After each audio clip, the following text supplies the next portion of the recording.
귀한 찬양 너무 감사합니다. 하나님이 오늘 우리에게 주신 말씀을 같이 읽도록 하겠습니다. 에베소서 5장 18절부터 21절까지 같이 보겠습니다. 에베소서 5장 18절부터 21절입니다. 우리 같이 한번 한 음성으로 읽겠습니다. 시작. 술 취하지 말라. 이는 방탕한 것이니 오직 성령의 충만함을 받으라. 시와 장미와 신령한 노래들로 서로 화답하며 너희의 마음으로 주께 노래하며 찬송하며 범사의 우리 주 예수 그리스도의 이름으로 항상 아버지 하나님께 감사하며 그리스도를 경외하며 피차 복종하라. 아멘. 오늘 말씀의 제목은 성령 충만, 그 아름다운 삶입니다. 여러분, 배가 고프면 어떻게 하면 되죠? 음식을 먹으면 됩니다. 목이 마르면 물을 마시면 됩니다. 추운 겨울에 추위를 느끼게 되면 옷을 입으면 됩니다. 우린 신앙생활에도 배가 고플 때가 있고 목이 마를 때가 있고 추울 때가 있고 그리고 여러 가지의 문제점이 많이 벌어질 때가 있습니다. 저는 이 말씀을 준비하면서 보통 우리 성도님들이 신앙생활할 때에 오는 가장 큰 문제, 갈증, 그리고 배고픔의 문제는 무엇일까를 먼저 생각해 봤습니다. 먼저 우리들은 신앙생활을 하다가 보면 끝까지 하지 못하고 하다가 중단하고 하는 신앙의 불연속성이라고 하는 연약함이 우리에게 있습니다. 저도 이렇게 생각해보면 기도를 열심히 하다가 기도가 중단될 때가 있고 또 성경을 열심히 읽다 성경을 또 잘 못 읽을 때가 있고 여러 가지 그 신앙에 꾸준함이 없고 자꾸만 끊어지는 때가 참 많아요. 이게 신앙의 우리의 또 문제입니다. 또 우리 신앙의 문제가 무엇일까 생각해보니까 신앙이 율법화되어 있다는 거예요. 다시 말하면 누가 시키면 하고 누가 시키지 않으면 안 하고 사람이 인정해주고 사람이 보는 자리에서는 잘하는데 사람이 알아주지 못하고 사람이 인정해주지 않으면 안 하고 하는 신앙 율법화. 그리고 신앙에 또 문제가 있는데 신앙의 정죄입니다. 자신의 눈에 있는 들보를 보지 못하고 다른 사람의 자꾸만 티를 볼 때가 참 많아요. 나는 완벽하고 그 사람은 불완전하고 나는 참 나이스한 사람이고 그 사람은 굉장히 어글리한 사람이고 나는 겸손한 사람이고 그 사람은 교만한 사람이고 나는 좋은 사람이고 그 사람은 별로 좋지 않은 사람이라고 하는 신앙의 정죄 현장들이 우리한테 얼마나 많은지 몰라요. 또 하나의 문제는 신앙이 형식합니다. 겉으로는 남지루한데 속은 아무것도 없어요. 겉은 굉장히 잘 믿는 것처럼 말도 하고 얼굴 표정도 굉장히 경건한데 그 사람의 경건의 모습은 있지만 경건의 능력이 없는 이런 문제점들이 우리가 얼마나 많이 있는지 몰라요.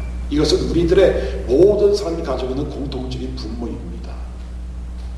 자, 그러면 이런 신앙의 불연속성과 신앙의 율법화, 신앙의 형식화, 신앙의 이렇게 정죄, 신앙의 이렇게 겉과 속이 다른 이런 편의부동한 이 모든 것들을 우리는 어떻게 해소할 수 있을까?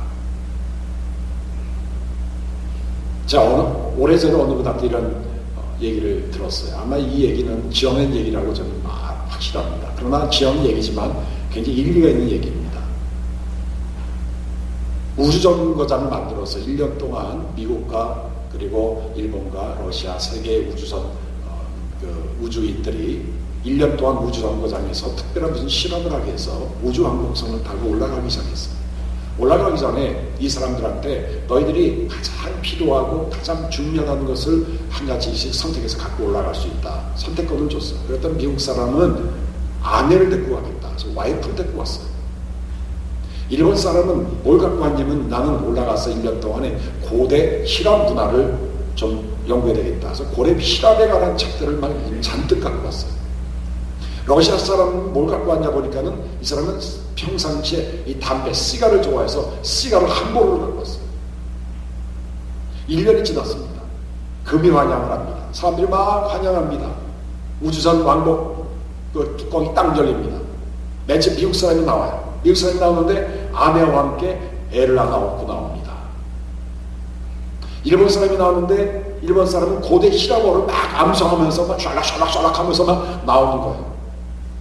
맨 마지막에 나오는 사람인데 이 사람은 걸어서 나오지 않고 뛰어나옵니다. 러시아 사람. 거기 어디 성냥 없어. 이 사람은 성냥을 안 갖고 타서 씨가 한 모금도 못 피우고 나왔다는 얘기예요. 이거 분명히 지어낸 얘기일 거예요. 그런데 여러분, 우리가 가장 소중하고 가장 중요한 것을 선택하라고 했을 때 우리 무엇을 선택할까? 우리는 신앙생활할 때 굉장히 많은 문제가 있는데 이 신앙의 문제를 어떻게 해결하면 좋을까? 오늘 사도 바울이 얘기를 합니다. 술 취하지 말라. 이는 방탕한 것이니 뭐를 받으라고요? 성령의 충만함을 받으라. 여러분, 신앙의 가장 큰 문제 본질을 캐보면 우리가 성령 충만 받지 못해서 일어난 문제들이 대부분이에요. 왜 우리의 사역이 중단됩니까? 성령 충만하지 않아서 그래요. 왜 남을 비난하고 정죄합니까? 남을 미워합니까? 성령 충만하지 않아서 그래요. 왜 우리 형식적인 예배를 들어 형식적인 사람이 되고 겉모양은 있지만 속사람이 없는 사람이 되고 있습니까? 성령 충만하지 않아서 그래요. 왜 우리 세상의 유혹과 세상의 여러 가지의 풍습에 쉽게 넘어갑니까? 다른 데 있는 것이 아니라 성령 충만하지 않으면 우리는 술 취하게 되어 있고 방탕하게 되어 있다는 사실이에요. 우리 주님이 승천하시기 전에 제자들에게 약속한 가장 중요한 약속을 하나 하셨어요. 그 약속이 뭡니까? 누가복음 24장 49절에 내가 너에게 성령을 보내겠다. 위로부터 내려오는 능력을 비울 때까지는 이 예루살렘 성을 떠나지 말라. 내가 너에게 아버지가 약속한 성령을 보내겠다. 예수님이 제자들에게 남겼던 가장 중요한 선물은 뭐냐면 성령이었어요. 성령. 여러분, 우리 의정교회 모든 교인들이 성령 충만한 성도가 되기를 간절히 바랍니다.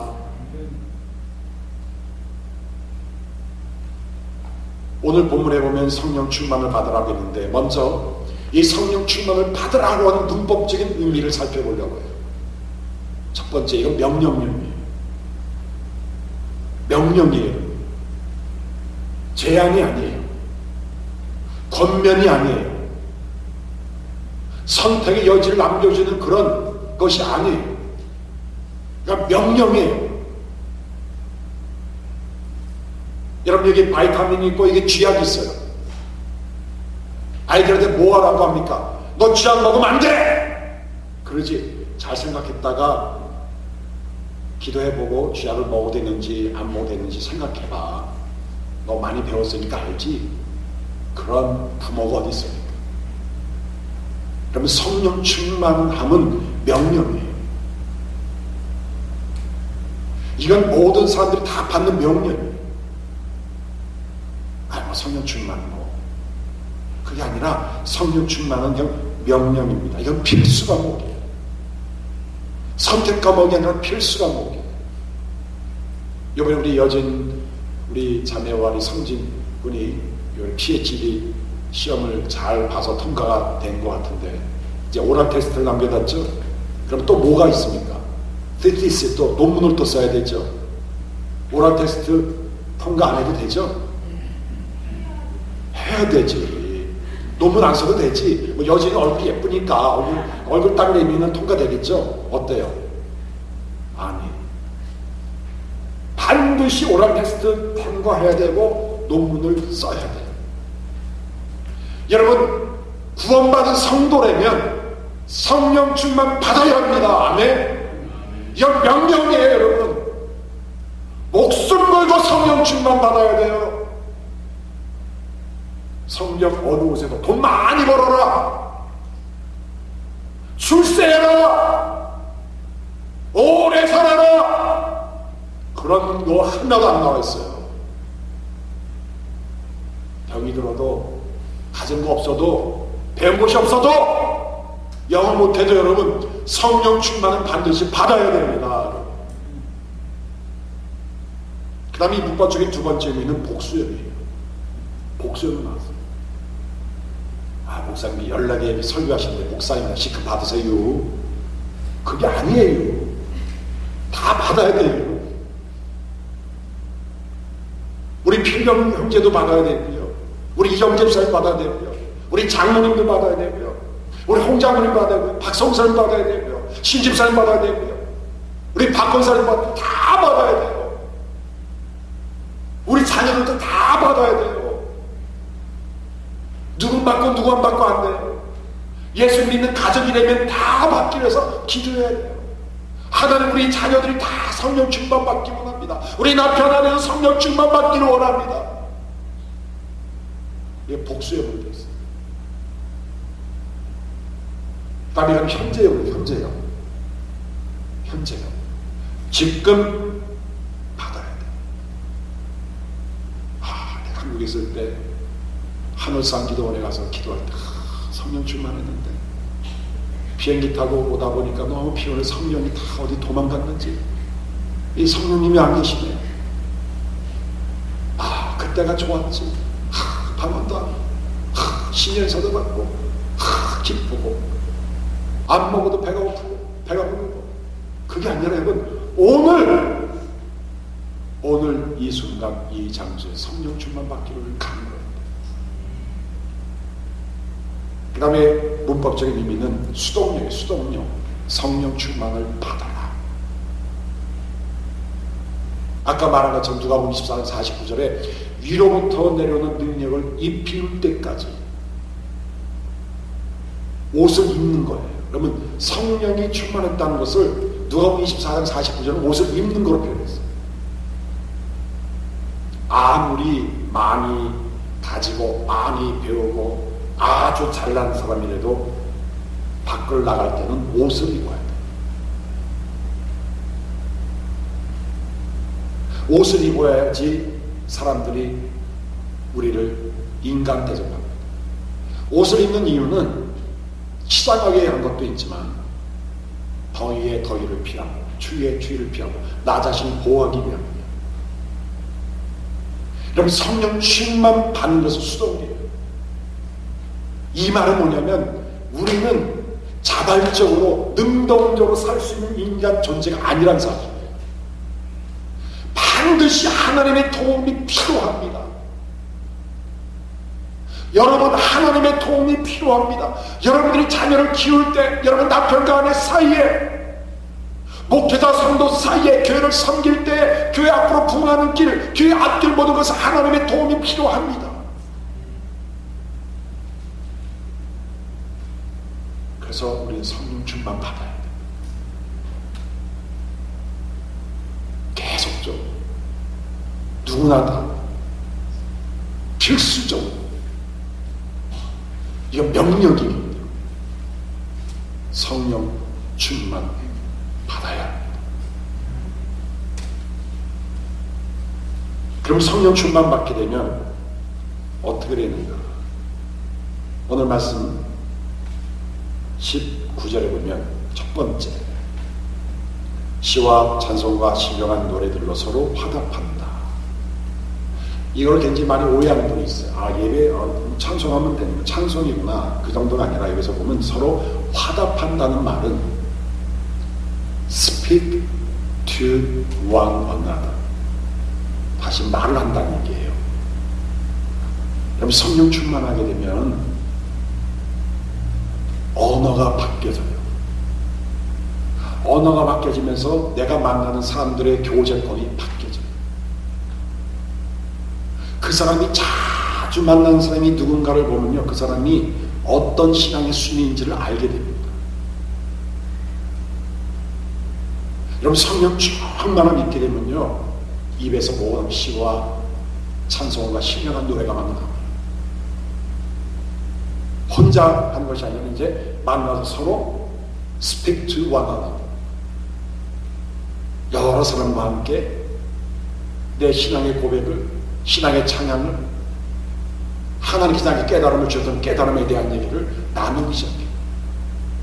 언어가 바뀌면서 교제가 바뀌어요. 이게 진짜 교제예요. 진짜 그렇습니다. 제가 오래전에 캘리포니아에서 목회할 때 제가 30대였기 때문에 30대 그룹들을 제가 맡았어요. 굉장히 많은 그룹이었습니다. 다 같이 모이면 한 4, 50명이 되는, 애들까지 하면 70, 80명 되는 아주 굉장히 큰 그룹을 제가 부목사역 때문에 맡았는데, 한번 제가 설교할 때 한번 얘기한 기억이 나요. 또 여기 들어서요. 이분들이 매달마다 이제 디모데 회를 합니다. 예배드리고 그다음에 식사하고 교제하고, 그리고 이제 그 애들이 잠깐만 내가 빨리 빠져나가기를 기다리는 분들이에요. 그래서 그래, 내가 나가야지, 목사가 나가야지, 이렇게 좀 얘기도 하고 편안하게 하겠지. 나중에 보니까 1부는 예배, 2부는 진교, 3부는 술 파티.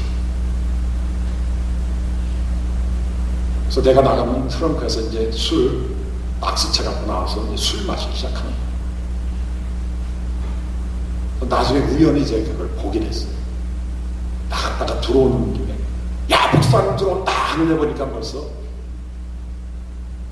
술들을 마시고 있어요. 그런데 그 중에 몇 사람이 저와 하는 성경 공부를 하기 시작했어요. 성경 공부하면서 이분들이 말씀을 배우고 암송을 하고, 그리고 은혜를 받기 시작하고 찬양을 하기 시작하고 하는데 놀라운 변화가 일어나기 시작했어요. 한 1년 정도 지났을 때 그들이 모이면은 일부러 찬양, 밥 먹고 나면 밥 빨리 먹고 모이면 또 찬양, 기도회, 밤 늦게까지 술 먹던 분들이 밤 11시, 12시 넘을 때까지 찬양하고 기도하고 간증 나누는 그런 분위기 확 바뀌었어요. 그래서 그 교회에서 소문이 났어요. 야, 그 당시에 이렇게 소문이 났어요. 개고기 같은 놈들이 변화됐네. 그래서 장로님들이 이걸 보러 왔어요. 얼마나 많이 바뀌었는지. 바뀌었거든. 그냥 모이면 찬양하고 눈을 톡톡 흘리고 기도하고 간증하고 난리를 폈으니까. 여러분, 성령 충만하게 되면 언어가 바뀌고 입술이 바뀌고 교제권이 바뀌게 돼요. 만나서 얘기하는 게 달라져. 두 번째로 여러분, 성령 충만하게 되면 19절에 너희 마음으로 주께 노래하며 찬송하며, 예배의 변화, 예배의 변화. 맨 처음에 교제의 언어의 변화되면 두 번째 예배의 변화. 성령 충만한 예배는 그냥 입술만 왔다 갔다 하는 게 아니에요. 여러분, 진짜 이 예배 한 시간이 참 긴 시간입니다. 되게 길죠, 여러분. 드라마 한 편 60분은 별로 안 긴데 예배는 진짜 길어요. 왜냐면 저도 목회를 한 10개월 동안 쉬어본 적이 있었거든요. 그때 예배 시간에 제가 평신도 입장에서 앉아서 설교 듣고 예배를 들어보니까 한 시간이 굉장히 길더라고요. 예. 설교 한 30분이 진짜 드라마 한 서너 편 보는 것보다 더 길더라고요. 그래서 설교를 대충 짧게 되겠다 하는데 설교가 또 길어져요, 또. 그런데 이 성령 충만 받게 되면 우리가 주님을 찬양하고 예배드리는데 건성건성 아니라 내 마음으로, 그렇죠? 이게 보면 19절 너희 마음으로, with your heart, 너의 마음으로 주님을 찬양하고 노래하고 예배드린다. 이런 우리 교회가 한 시간 드린 예배가 너무 점잖지 않기를 원합니다. 조선시대 때 드린 예배가 되지 않기를 원합니다. 고인도 시대 때 드렸던 예배가 되지 않기를 원합니다.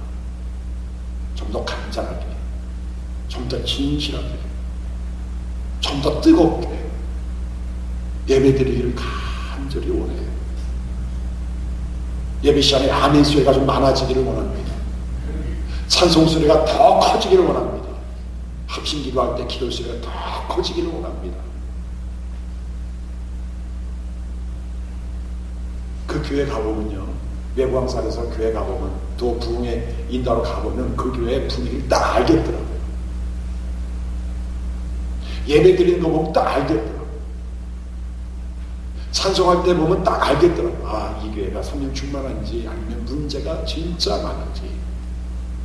그건 척하면 삼척이에요. 돗자리 안 따라도 알아요. 여러분, 우리 교회가 성령 충만한 예배가 되어서 예배가 좀 더 간절하고 뜨거워지는 예배가 되기를 주님으로 축복합니다. 그래서 여러분, 이 예배라는 말을 쓸 때 히브리 말로 여러 가지 말을 쓸 때 먼저 쓰는 말 중에 아바하드라는 단어, 아바하드. 굴복한다는 거예요. 노예가 주인한테 굴복합니다. 또 샤하라는 말도 썼어요. 이것은 뭐냐면 노예가 주인한테 엎드린다.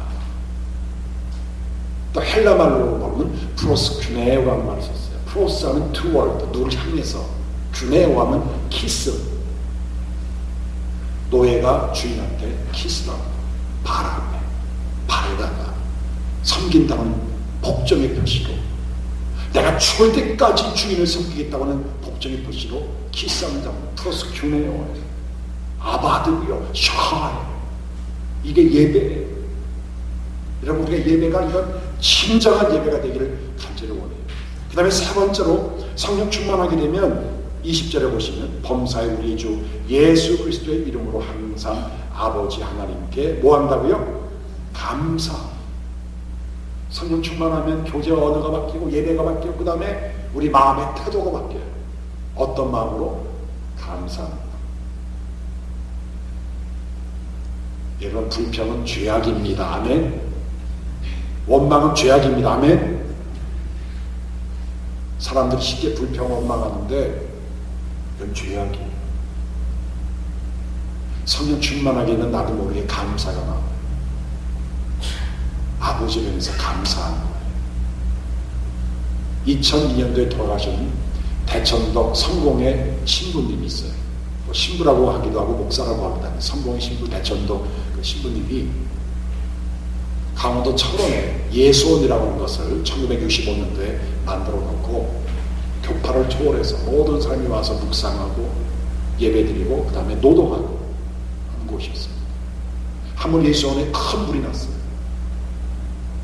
그래서 애지중지 손으로 직접 지었던 매체가 다 불이 탔는데 이 불타는 것을 보고서 어느 분이 대전도 신방한테 신부님 불났습니다. 지금 다 타고 있습니다. 그랬더니 신부님이 큰 소리로 하나님 감사합니다. 그러더라고요. 이게 유명한 일화예요. 여러분, 불이 나는데 하나님 감사합니다 하는 정신 나간 사람이 어디 있습니까? 이분은 불타는 그 장면 속에서 하나님이 새롭게 또 지으려고 하나님이 준비시키는구나, 그거를 생각했대요. 이 건물이 너무 낡아서 고집이 자기는 너무 센 사람이에요. 고집이 세기 때문에 이건 절대로 이거는 버리지 않았기 때문에 하나님이 억지로 태워서 없애는구나. 그래서 하나님 감사합니다 그랬다. 제가 이걸 배웠어요. 오늘 아침에 제가 이 교회로 오는데 저희 집에서 원어에서 좌회전을 하면은 아리조나이잖아요. 근데 분명히 에로 화살표가 딱 있는데 도로 보는데 저기서 그냥 차가 오는 거 있죠. 너무 놀랐어요. 그 얘들 같으면 에이씨 그럴 텐데 하나님 감사합니다 그랬어요. 저도요. 믿을 수 있겠어요 여러분? 그래요 여러분. 하나님 감사합니다. 병 걸려도 하나님 감사합니다. 찢어져도 감사합니다. 문제에서도 하나님 감사합니다. 자, 이걸 억지로 되는 것이 아니라 성령 충만하게 되면 나도 모르게 갑자기 감사하는 마음, 감사하는 마음가 나옵니다. 그 다음 마지막 네 번째로 보시면 21절에 그리스도를 경외함으로 복종하라. 사람에 대한 태도가 바뀌어요. 맨 처음에 교제 언어가 바뀐다고, 언어, 그렇죠? 그 다음에 예배, 하나님에 대한 태도, 예배가 바뀐다고 그랬죠. 마음의 태도가 바뀐다고 그랬죠. 그 다음에 사람에 대한 태도가 바뀌어요. 뭐예요? 피차 복종합니다.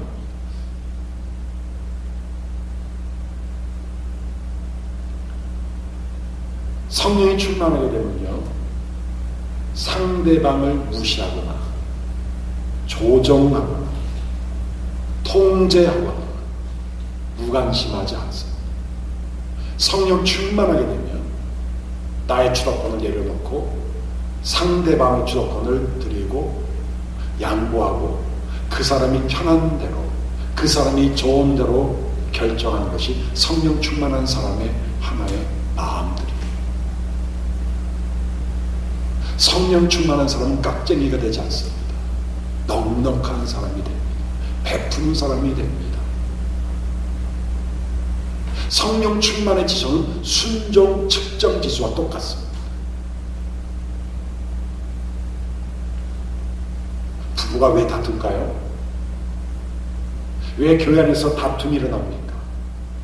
인간 사이에서 왜 다툼이 일어납니까? 복종하지 않으려고 하는데, 지배하려고 하니까, 그 사람을 내리누르려고 하니까, 무시하니까, 무심하니까, 이런 문제들이 계속 불거져요.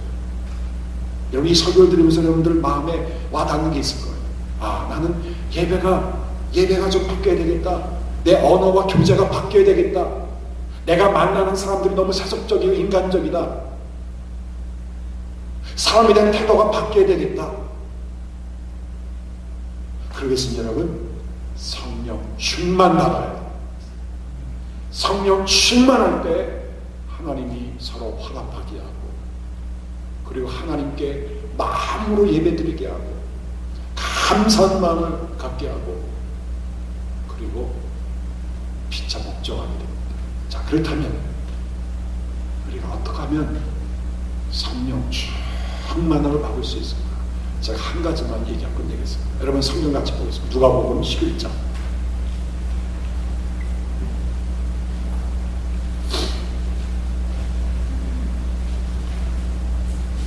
누가복음 11장.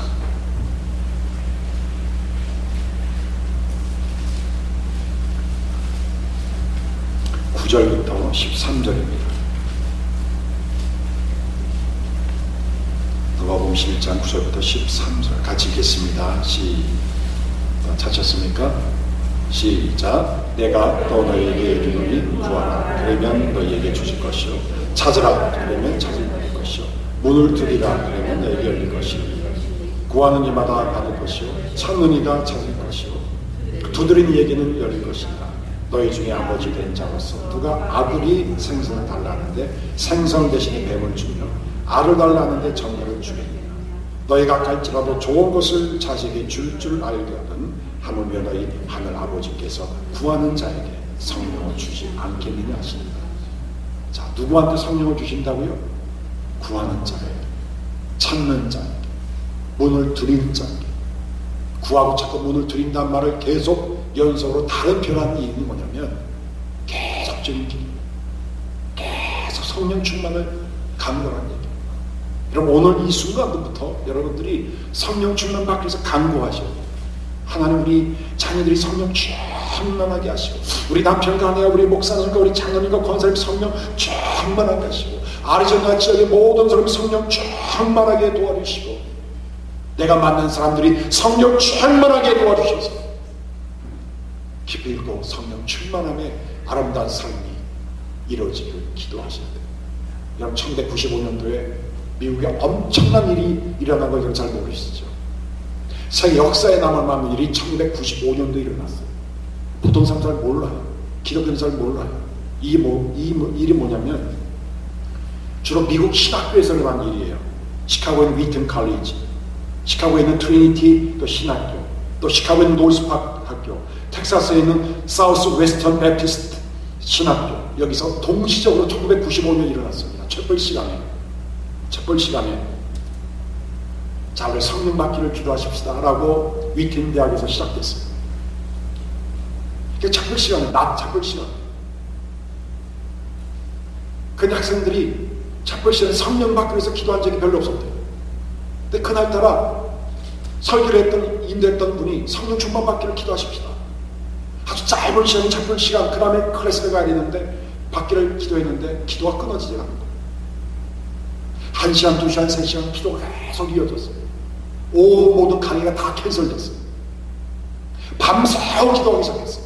학생들이 집에 갔다 들어오고 또 밥 먹고 들어오고, 그 다음날에 또 모든 클래스가 또 캔슬이 됐어요.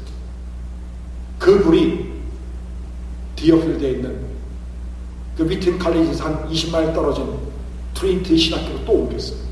거기서 똑같은 일이 벌어졌어요. 이 불똥이 텍사스로 옮겨졌어요. 이 불똥이 조지아로 옮겨졌어요. 이 불똥이 캘리포니아에 갔어요. 95년도에 그래서 신학교에, 많은 기독교 대학에 성령 충만한 역사가 있어요. 신학교를 다니면 알코올 중독자가 있었어요. 그들이 끊었어요. 동성연애한 애들이 있었어요. 끊기 시작했어요. 마약을 하는 애들이 있어요. 마약을 끊기 시작했어요. 도둑질하는 사람들이 많았어요. 간음하는 사람들이 많았어요. 끊기 시작했어요. 1995년도에 미국에 엄청 리바이벌이 일어났는데 어디서 시작됐느냐? 기도에서 시작됐다는 사실입니다. 여러분 분명히 믿습니다. 여러분들이 이제 오늘 이 순간부터 교회에서나 집에서 하는 골방 기도를 통해 하나님 나에게 성령의 충만을 내려주십시오 라고 하는 간절한 기도를 통해서 또 한 번의 2014년에 또 다른 부흥의 역사가 우리 교회 여러분들의 지방에 일어날 줄을 주님으로 축복합니다. 기도하겠습니다.